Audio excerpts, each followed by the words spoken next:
एखाद्या व्यक्तीला आपल्याला जर मारायचं असेल तर सगळ्यात सोपा मार्ग कुठला असेल तर त्या व्यक्तीचा जो चालक आहे त्याला जर आपण मारलं तर विषय संपला। आता गाडीत असेल तर ड्रायव्हर, मोटरसायकलला असेल तर रायडर आणि विमानात असेल तर पायलट।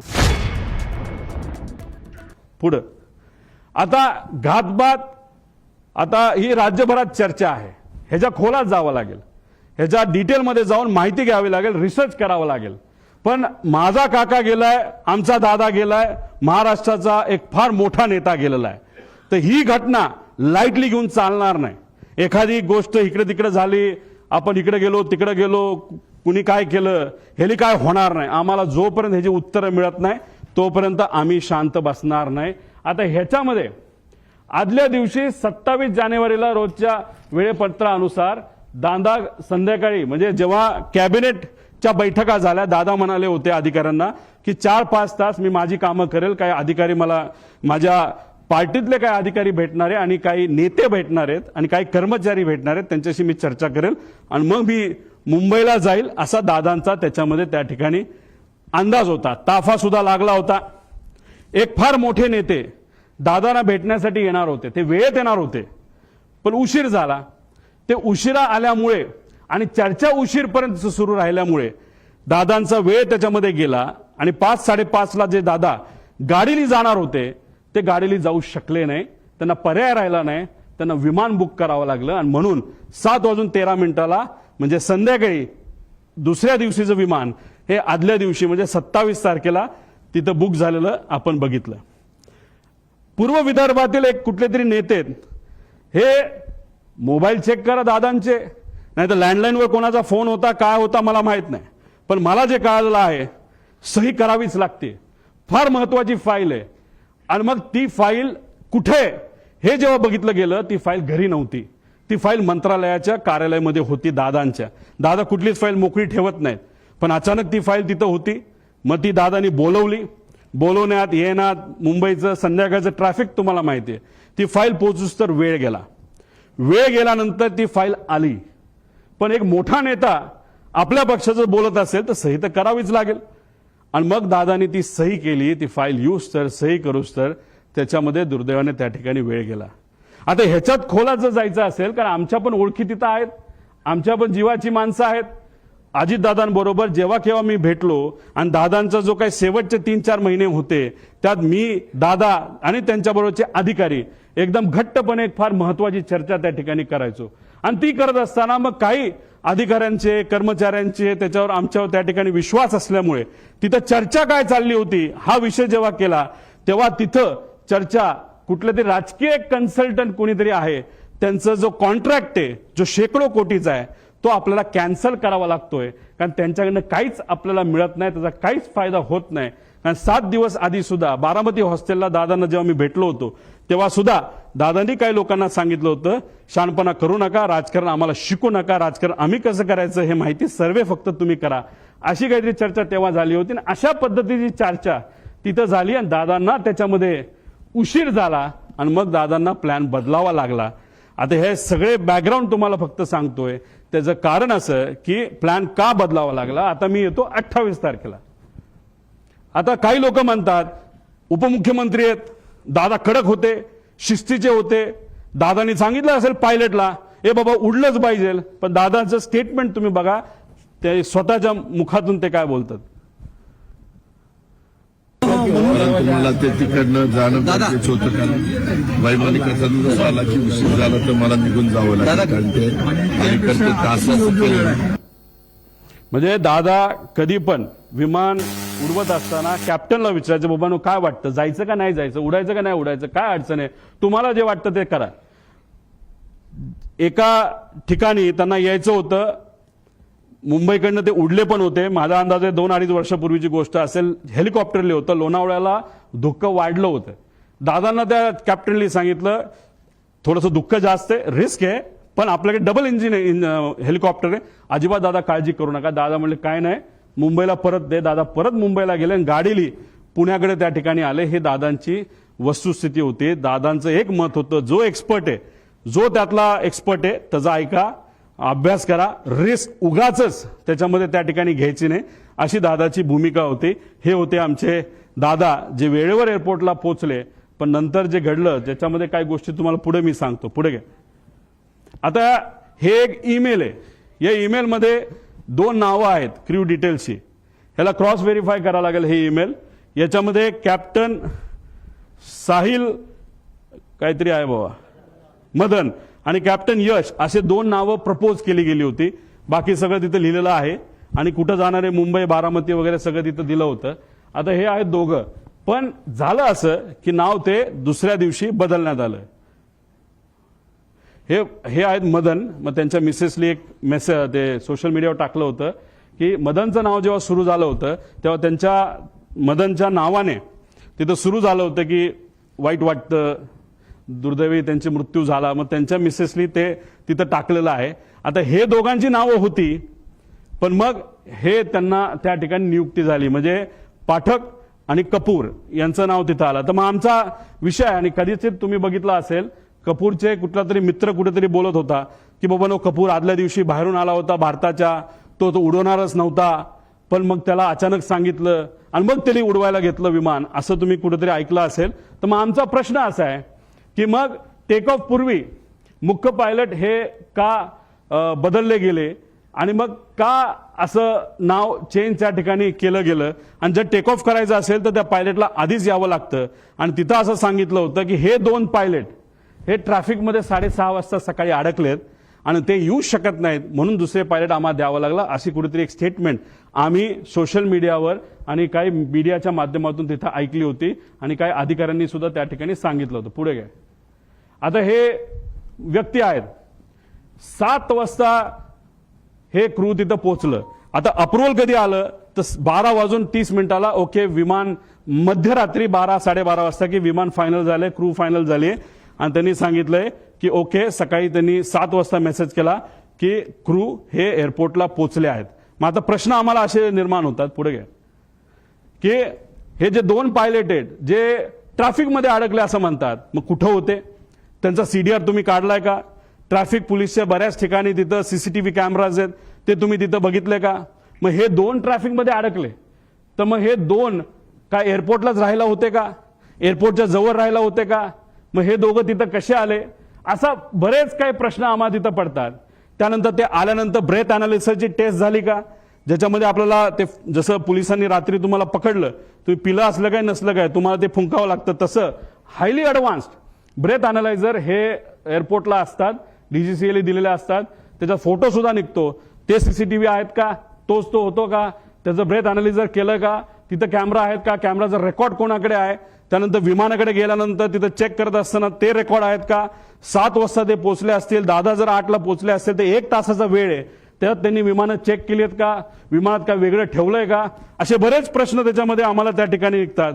आणि हे सर्व गोष्टी आता बघण्याची जरूरत आहे असं आमचं मत आहे. आणि कोणतरी असं म्हणलं होतं की कपूर हे हाँगकाँगवरनं आले होते, मग ते खरंच आले होते का इंटरनॅशनल फ्लाईटवरनं, हे सुद्धा बघण्याची जरूरत आहे. कारण इंटरनॅशनल फ्लाईटवरनं जर एक व्यक्ती ज्याला दारू प्यायची खूप सवय असं ऐकलं होतं आणि पुढेही काही पुरावे त्याच्यामध्ये आहे, मग इंटरनॅशनल फ्लाईटवर दारू दिली जाते, मग तो पिऊन आला होता का, अशा सगळ्या गोष्टी बघण्याची जरूरत आहे. कदाचित त्यांच्या परिवाराला असं वाटत असेल मी काहीतरी वेगळं बोलतोय. मला त्यांना एवढंच सांगायचं, आमचा तो हक्क आहे.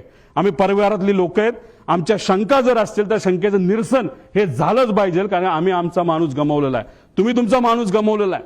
तुम्ही तुमची बाजू बघा, आम्ही आमची बाजू बघतो. पण आमच्या मनात ज्या शंका आहेत त्याला कुठं ना कुठेतरी उत्तर हे मिळालं पाहिजे. का गेले 13 दिवस मला तरी तिथं झोप लागलेली नाही आणि कदाचित जोपर्यंत ह्या गोष्टी सापडत नाही, क्लिअर होत नाही, तोपर्यंत झोप लागणार नाही आणि मी झोपणार सुद्धा त्याच्यामध्ये नाही. पुढे तुम्ही जर गेला तर आता मुख्य पायलट सुमित कपूर बद्दल आपण थोडीशी माहिती घेऊ.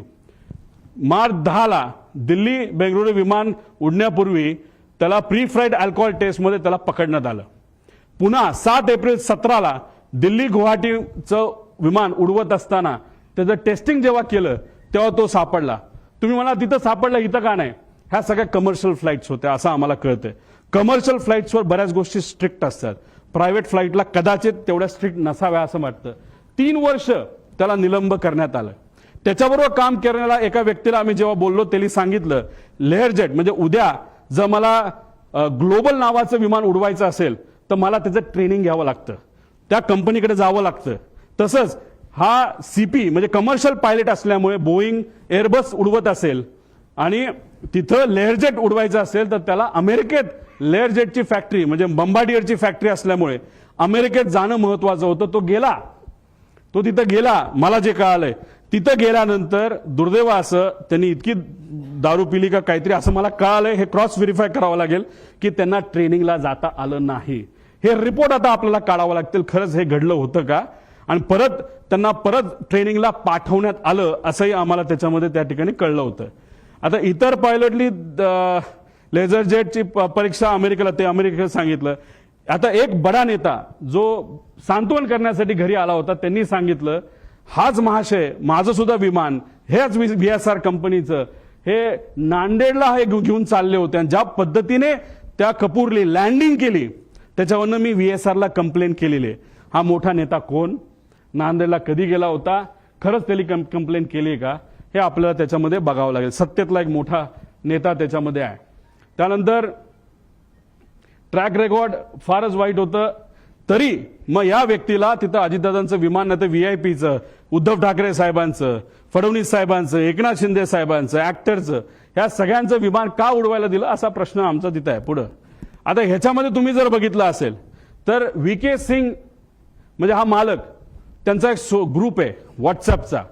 त्या ग्रुपवर आम्ही ही माहिती काढली. कशी काढली काय काढली हे नका मला विचारू, पण ही माहिती आहे.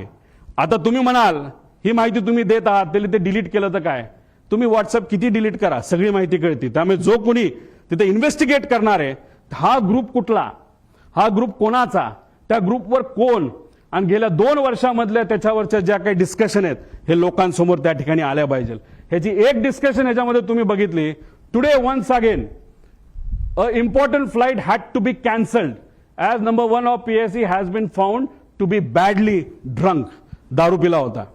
त्याच्यामध्ये बरंच काय दिलं की तुम्ही पार्टी करता हे करता आणि त्याच्यात may I request my dearest colleagues captain Sunny जो खन्ना कोण असेल कॅप्टन रंधवावा आणि स्टार केलंय कॅप्टन सुमित द ग्रेट. म्हणजे दारू प्यायचा विषय आल्यानंतर द ग्रेट सुमित कॅप्टन आणि खाली आहे कॅप्टन रोहित. आता तो सिंग आहे का, सिंग म्हणजे कोण, तो डायरेक्टर आहे VSR कंपनीमध्ये म्हणजे याचाच कॅप्टनचा मुलगा. आता तो खरंच तो असेल रिसर्च नंतरच कळेल आणि डायरेक्टरच तिथं दारू पित असेल पायलट असून सुद्धा तर मग हे फार डेंजरस आहे. कारण डायरेक्टरलाच या गोष्टीचं महत्व नसेल तर बाकीच्या पायलट काय करणार. नाही तर जर डायरेक्टरच आपल्याबरोबर दारू पित असेल तर काय आपल्याला फरक पडतोय. अशी मानसिकता या लोकांची होऊ शकते असं आम्हाला वाटतं. हे त्यांच्याच ग्रुपवरनं काढलेला हा मेसेज आहे 2 जानेवारीचा. VSR कॅप्टन VK सिंग म्हणजे मालक. पुढं अजून एक मेसेज त्यांचा आहे काय, VSR ड्युटी सेल डील काय असेल ते. डिअर कॅप्टन सुमित भाई अँड जो कुणी असेल प्रावग, you will be sober and do not do your evening stunts. आता इव्हनिंग स्टंट्स मध्ये काय आम्हाला माहित नाही. विमान वेडवाकडे चालवायचा हा एक स्टंट असू शकतो, नाही तर दारू पिणं हा एक स्टंट असू शकतो, नाही तर ड्रग्ज घेणं हा स्टंट असू शकतो. म्हणजे हा स्टंटचा अर्थ मला तरी काही निघत नाही. हा आपल्याला बघावं लागेल आणि त्याला सुमित उत्तर देतो कॉपीट सड. म्हणजे मला जर कोणी बोललं असतं हे तू वेड्यासारखा तिथं काल का वागत होता आणि जर मी वागलोच नव्हतो तर मी लिहिलं असतं sir that was not me and I won't do it. पण इथं वर जर दारूबद्दल बोललं असेल आणि खाली कॉपीट सर म्हणत असतील याच्यावरनं नक्कीच दाल में कुछ काला आहे असं आपल्याला म्हणता येईल. हा जो ब्रेथ अनालिझर आहे ह्याचा फोटो सुद्धा निघतो. ह्याचे रिपोर्ट आता आपल्याला बघावं लागणार. पुढे घ्या. आता वेगवेगळ्या सरकारी अहवालातील वेगवेगळी विसंगती. आता ह्याच्यामध्ये PIB प्रेस ब्युरो तुम्हाला माहिती आहे हे कुठली माहिती देते तुम्हाला काय कुठलं ते DGCA जी माहिती दिली जाती ती PIB छापती. बरोबर आहे. आता ही ट्रान्सक्रिप्ट आहे. ही कशाची ट्रान्सक्रिप्ट आहे तर ही बारामती ATCची ट्रान्सक्रिप्ट आहे. वेळ न वेळ तिथं लिहिलेली आहे. इथं वेळ लिहिलेली आहे. मग काय एअरक्राफ्ट मधली ज्या त्या पाठक मॅडम आहेत त्या काय बोलल्या आणि बारामती ATCला सुद्धा एक कोणतरी महिलाच होती असं आम्हाला कळलंय.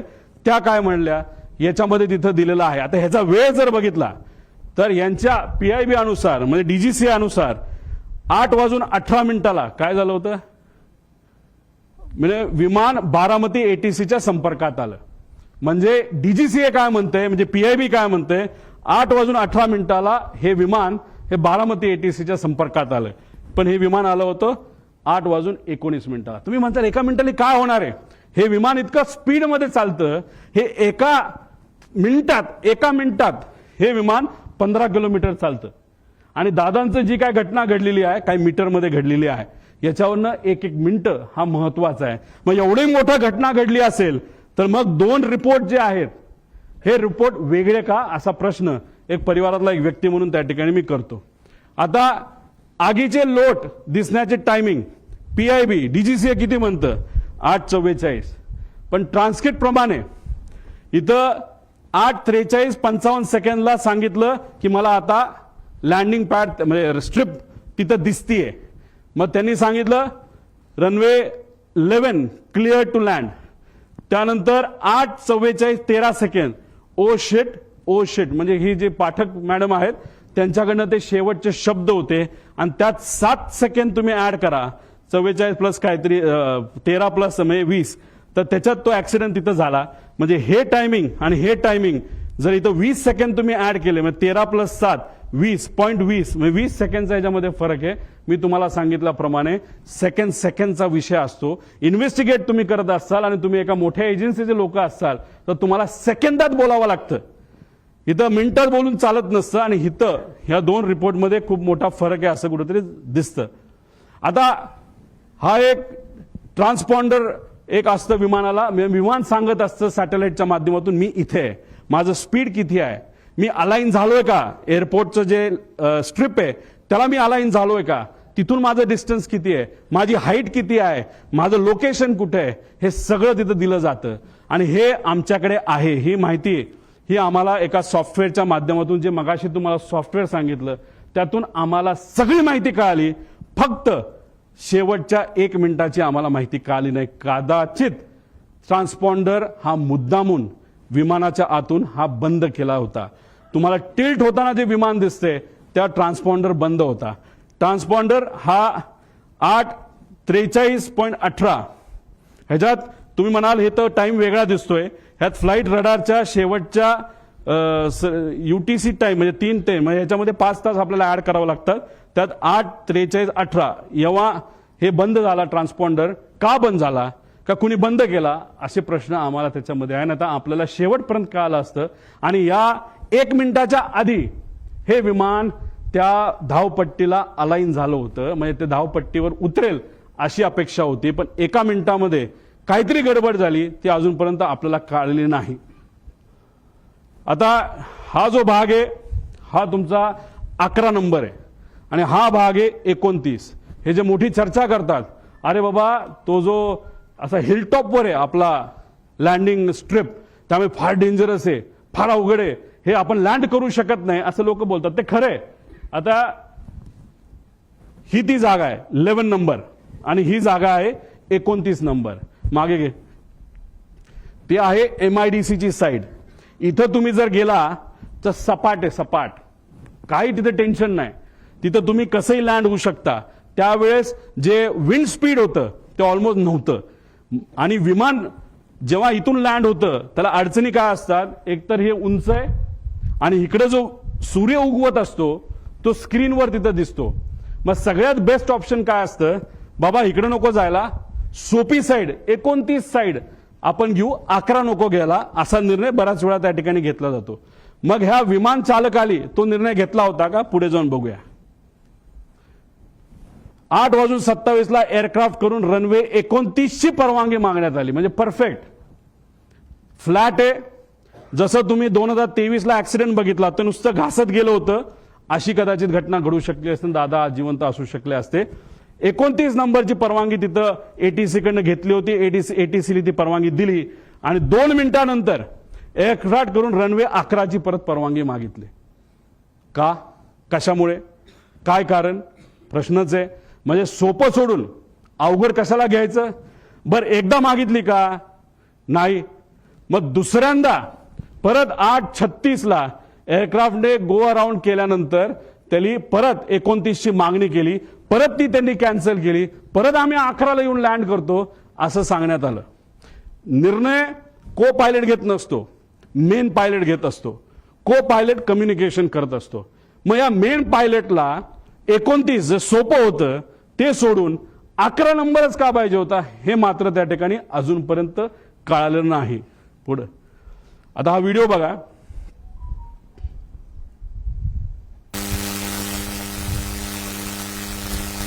थोडं मागे या. ही लांबून तुम्हाला दिसत असेल हे धुक्क आहे. विजिबिलिटी हा प्रॉब्लेम होता.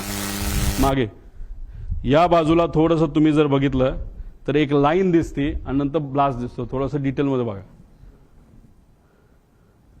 एक लाईन आली, पडली, स्फोट झाला. ती लाईन काय आहे, ती आग आहे का, हे सुद्धा बघण्याचे कारण आहे. हे आपल्याला बघावं लागेल. ते काय अजूनपर्यंत कळलं नाही. ही विजिबिलिटी आहे. जो रनवे आहे, रनवेच्या जवळ तिथं ट्रायल केली जाते, नाही तर ट्रेनिंग केलं जातं म्हणून तिथं काही कॅमेरा ठेवले. त्या कॅमेरातला हे व्हिज्युअल आपल्या सगळ्यांना त्या ठिकाणी बघता येईल. पुढे घ्या. आता ह्याच्यामध्ये हे आहे व्हिज्युअल फ्लाईट रूल्स. हे रूल काय सांगतं, आता मी सुद्धा हेलिकॉप्टर जेव्हा जातो तेव्हा मला विचारावं लागतं टेक ऑफ किती वाजता करायचा. मग टेक ऑफ किती वाजता करायचा कोण परमिशन देतं, एटीसी. का परमिशन देतं, धुक्क असेल आणि 1500च्या खाली जर विजिबिलिटी असेल तर मला परवानगी मिळत नाही. मला परवानगी हेलिकॉप्टरला 1500च्या पुढे असा अंदाज त्या ठिकाणी आहे. मग मी विचारलं विमानाला काय परवानगी आहे. विमानाला स्ट्रिक्ट रूल आहेत. कोणाचे आहेत, डीजीसीएचे रूल्स आहेत, व्हिज्युअल फ्लाईट रूल्स, की 5000 मीटरची जोपर्यंत विजिबिलिटी येत नाही तोपर्यंत विमान उडवायचंच नाही. म्हणजे लँडिंग सोडा, टेक ऑफ सुद्धा तुम्ही करू शकत नाही असे आदेश त्या ठिकाणी तिथे दिले होते. आता तुम्हाला मला विचारायचंय की 8:30 वाजता विजिबिलिटी 3 किलोमीटरची होती. बघा 8:31 आणि 11 सेकंडला visibility is 3 kilometre as of now. कुणी सांगितलं, बारामती एटीसी. आता इथं ही जी कोणी व्यक्ती आहे हँडलर ॲरोचा, तो काय म्हणतो, captain checking visibility at Baramati 7:03. All okay sir 7:10. म्हणजे काय, विजिबिलिटी इज ओके. मग आता ॲरोला पकडायला काय कारण आहे, ॲरोली खोटी माहिती का दिली. साधा प्रश्न आहे. 8:30 वाजता जर विजिबिलिटी 3 किलोमीटर असेल तर सकाळच्या वेळेस 7 वाजता विजिबिलिटी कमी असेल का जास्त असेल, धुक्क जास्तच असेल ना. मग हा महाशय 7:10 म्हणतो ऑल ओके सर, म्हणजे visibility is okay, okay to take off. म्हणजे ह्या व्यक्तीने सुद्धा ऑफिसमध्ये जिथं डायरेक्टर, महाराष्ट्राचा डायरेक्टर एव्हिएशनचा ज्या ग्रुपमध्ये, त्या ग्रुपमध्ये हे महाशय म्हणतात all okay, visibility is fine, okay to take off. आणि ही गोष्ट बघितल्यानंतर आमचे दादा विमानात बसले आणि मग तिथं जे काय घटना त्या ठिकाणी घडली. मग ॲरोला पण जबाबदार धरायला काय कारण आहे, धरायलाच पाहिजे. त्यामुळे हे सगळे विषय आहेत. त्यामुळे इथं मोठा रूलचा डिफिशिएट आहे. मग या पायलटला माहित होतं विजिबिलिटी नाही तरी तो हिरोगिरी करायला का गेला, मुद्दामून गेला का, त्याच्यावर कुठलं प्रेशर होतं का वेगळंच काय कारण आहे. आणि कदाचित त्याच्या मनामध्ये ही घटना घडवायचीच होती असे होते का, असे प्रश्न आम्हाला तिथं उद्भवतात. पुढच्या काय गोष्टी बघितल्यानंतर तुम्हाला त्या गोष्टी खऱ्या वाटतील. पुढे घे.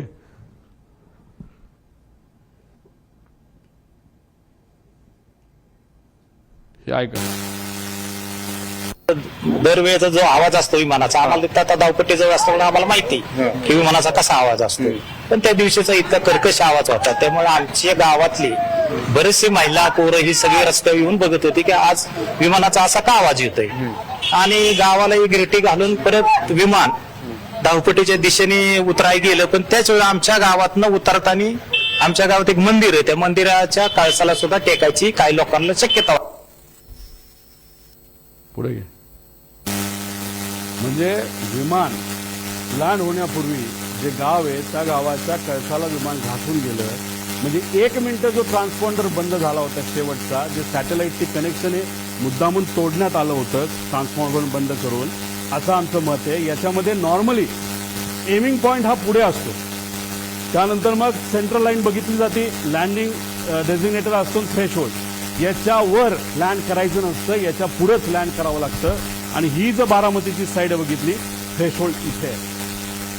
आता 1 मिनिट जे ट्रान्सपॉन्डर बंद केला तर त्याचा जर आपल्याकडे डेटा आला असता तर हे बंद पडलं विमान असं आपलं जे दिसतं ते जर झालं नसतं तरी आमचं असं मत आहे की हे विमान इथं येऊन धडकलं असतं. मग कदाचित असं होतं का की इंटेन्शनच होतं विमान लँड करायचं ना क्रॅश करायचं. कारण तुम्ही 29ला तुमच्याकडे संधी असताना तुम्ही सारखं सारखं या डोंगराळी भागाकडे का जात होता आणि जर तुम्ही एवढ्या लो आला होता मग कुठंतरी तुम्ही जर ते तिथं बंद पडलं नसतं नाही तर ते एका बाजूला गेलं नसतं तर तसंही ते जाऊन विमान तिथं धडकू शकलं असतं असं आम्हाला त्या ठिकाणी भीती आहे. नाही तर आम्हाला त्याबद्दलची त्या ठिकाणी शंका आहे. म्हणजे थ्रेशोल्डच्या खाली म्हणजे हे अनेक असे प्रश्न म्हणजे एमिंग पॉइंट हा तो तिथली शेवटची बाजू म्हणजे डोंगराळी बाजूच एमिंग पॉइंट होतं का असा प्रश्न त्याच्यामध्ये आहे. आणि त्याच्यातच तो पॉइंट समोर येत असताना कदाचित असंही होऊ शकतं जेव्हा पाठकाला ते कळालं त्या ज्या मॅडम होत्या त्यांनी कदाचित मग विमान एका बाजूला ओढण्याचा प्रयत्न केला काय हे जोपर्यंत ब्लॅक बॉक्स आपल्याला मिळत नाही जोपर्यंत आपल्याला कम्युनिकेशन त्या कॉकपिटमध्ये काय झालं हे जोपर्यंत कळत नाही जोपर्यंत इक्विपमेंट मुवमेंट तिथे कळत नाही तोपर्यंत ह्या गोष्टी आपल्याला कळणार नाही. त्यामुळे ह्या गोष्टींकडे खऱ्या अर्थाने लक्ष देण्याची जरूरत आहे. पुढे आता ह्याच्यामध्ये आपण जर बघितलं तर तुम्ही सुद्धा गाडी चालवत बाहेर जावा एखादं कुत्रं मध्ये आलं माणूस मध्ये आला आणि तुम्हाला माहिती आहे आता तुमचा ऍक्सिडेंट होणार आहे कितीही तुम्ही शांत असला तरी तुम्ही एखादी शिवी द्याल तुम्ही चिडाल तुम्ही त्याकडे रागवून बघाल काहीतरी तुम्ही कराल. आता याच्यामध्ये आपल्यासारखं म्हणजे सामान्य लोकांसारखं कुणी रिॲक्ट केलं जेव्हा 8:43:55 फील्ड इन साईड जेव्हा पाठक मॅडम त्या ठिकाणी बोलल्या तेव्हा तिथं 8:44:13 म्हणजे जेव्हा ते टिल्ट झालं तेव्हा मॅडम म्हणाल्या होत्या ओ शिट ओ शिट. हे त्यांचं रिॲक्शन आहे हे त्या मॅडमचं रिॲक्शन आहे को पायलटचं रिॲक्शन आहे. पण या पुऱ्या 5 मिनिटांमध्ये जेव्हा तो पीटीटी दाबला गेला होता त्या पीटीटी जेव्हा दाबलं जातं तेव्हा फक्त को पायलटचा आवाज येत नसतो पायलटचाही आवाज येत असतो. पायलट जर गाणं गात असेल काय सुंदर सिनरी आहे काय झाडं आहेत काय झुडपं आहेत असं पायलट बोलला तरी त्या पीटीटी मध्ये तो आवाज रेकॉर्ड होतो. आम्हाला जे कळलंय त्या मेन पायलटचा आवाज कुठेही तिथं येत नव्हता. मग पायलट झोपला होता का डोज ऑफ झाला होता का वेगळंच काहीतरी झालं होतं का मुद्दामून त्याच्या मनामध्ये एक निश्चय त्याचा होता की आता आपल्याला हे विमान काही झालं तरी जमिनीवर त्या ठिकाणी घेऊन जायचं आणि ऍक्सिडेंटच घडवायचा असे अनेक प्रश्न निर्माण होतात. त्यामुळे ब्लॅक बॉक्समधून माहिती आणणं हे महत्वाचं आहे. ही नॅचरल रिॲक्शन होती ओ शिट तिथं मेडे मेडे बोलावं लागतं पण मेडे मेडे बोलण्याची सुद्धा मानसिकता त्या मॅडमची नव्हती का कारण का त्यांना या गोष्टीचं कदाचित काहीच माहित नव्हतं. जेव्हा विमान हाताबाहेर गेलं नाहीतर तिथं एक सर्किट ब्रेकर नावाचा एक बटन असतं ते जर बटन बंद केलं तर विमानाच्या सगळ्या गोष्टी बंद होतात आणि विमान ज्या पद्धतीने एखादी बाटली आपण असं फेकू त्या पद्धतीने ते तिथं पडतं जे तिथं पडताना आपण सगळ्यांनी बघितलेलं आहे. आणि त्यानंतर 11 सेकंद नाही तर 8 सेकंद नंतर हे क्रॅश झालेलं आहे. म्हणजे 8 सेकंदाचा त्याच्यामध्ये गॅप आहे.